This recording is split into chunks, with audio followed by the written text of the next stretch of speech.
What happens if we combine Samurai Sword, Ancient Japan, and Tarot? Well, that will be the deck I'll be showing you today. Welcome back.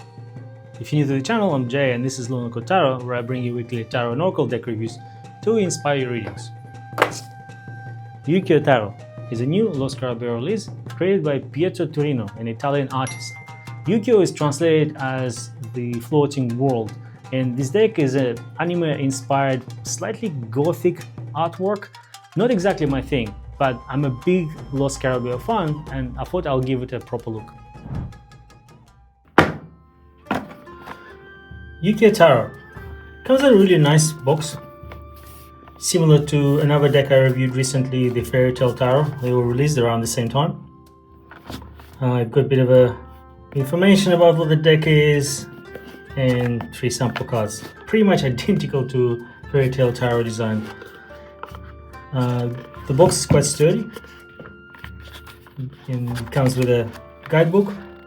We'll take a look at it when we do a test read, and the actual cards. The cardstock feels a bit thin but decent. It's 290 GSM, similar to Fairy Tale Tarot. The cards have medium shine finish. You can see chance here. It looks pretty nice on the back. It's almost like it's got a gold gilding, but there isn't. It's just a normal card with round corners here. The design of the cards have a frame, you can see here. And on the back, this is an Ancient Japan Shinto symbol. Cards shuffle really well. If you have medium hands or small hands, I think it will be fairly easy to shuffle. And it also does decently to shuffle just because of the card thickness. It's pretty easy to do.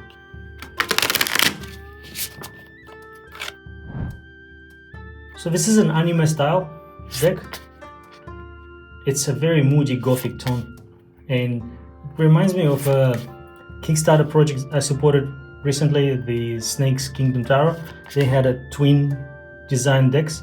One was a sort of more brighter and another one was darker. It reminds me of that one, really similar. Now it's interesting because I was thinking, how would that translate into some cards here? And this gothic palette works really well for some of the more dramatic cards, like let's say the Tower. You can see it works really well here with red and black.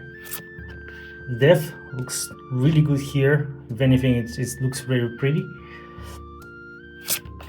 And the Devil, of course, also looks amazing with the dark colors, black and red. But it doesn't translate well into one of the brightest cards in RWS. It's the Sun card. Like here you see, because of these dark tones, it reduces the shine and happiness of the card here. But really, this is a RWS clone. Everything is pretty much where you expect it to be. Now, Lover's card in this gothic style looks interesting. And I wanted to see what this would work like with Christian symbols in RWS. And I'll show you what it actually looks like. Look at the Hierophant here. He still holds the Pope's cross in his hand, but then there's also a Shinto symbol here on his belt as well. And the High Priestess here is more of a traditional kimono wearing lady. And the Judgment card doesn't have the Archangel here. It's just an anime character with wings blowing a trumpet. Just to give you an example, this is what the Cups Court cards look like.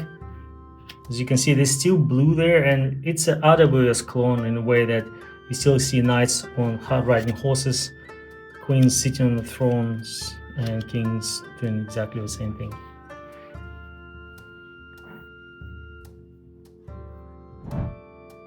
My usual testing for this deck because I'm not planning to actively use it, and I tried to use a shadow 3-card read for this video and it just wouldn't work for some reason. The card just coming up really random.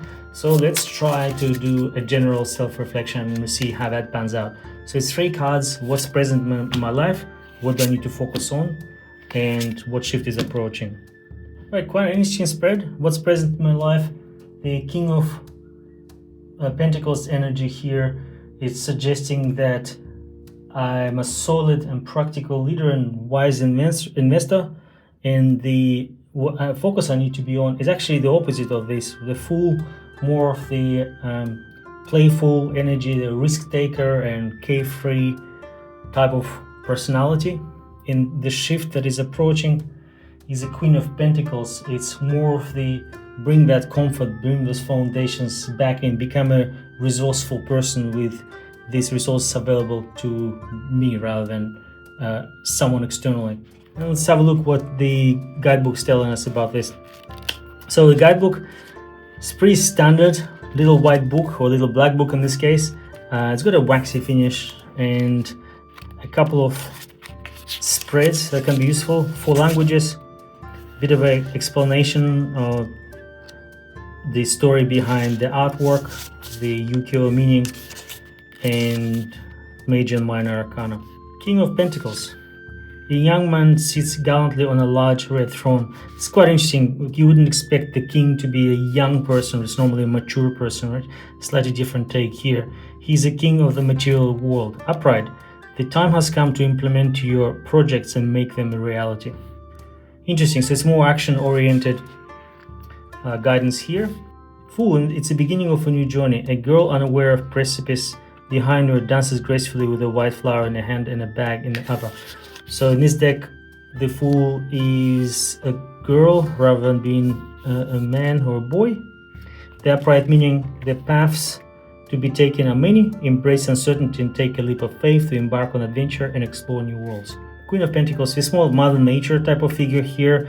You can see a bit of a forest in the back there. A decisive and loving mother sits on her throne, ready to help those in need. Upright. Things do not lose value as soon as they have been acquired. Make sure to give the appropriate care to everyone and everything around you that is deserving of your attention. So quite an opposite thing, right? So the nurturing mother, well, I would expect that king is the one who expresses his will and some in a practical sense and showing well for implementing some projects, which the deck suggested here, where Queen of Pentacles can be more a nurturing person inwardly. If you are into anime or enjoy collecting decks with a strong historical or cultural background, the Ukiyo Tarot could be a really good pick for you. I have only a couple anime decks in my collection, and I can tell you this is a step up from what I already have. But I'm curious about you. If you're an anime expert or maybe have a few decks in your collection, how does this compare with what you already have? Let me know in the comments below. I'm giving this deck 3.5 stars on the card meter. It's got a decent production quality, excellent artwork, and I'm sure it has its audience. Because I'm not an anime fan, it's unlikely I'll be keeping it in my rotation, so it's gonna go into my collection because it's a low Scarabeo deck. And this is it for today.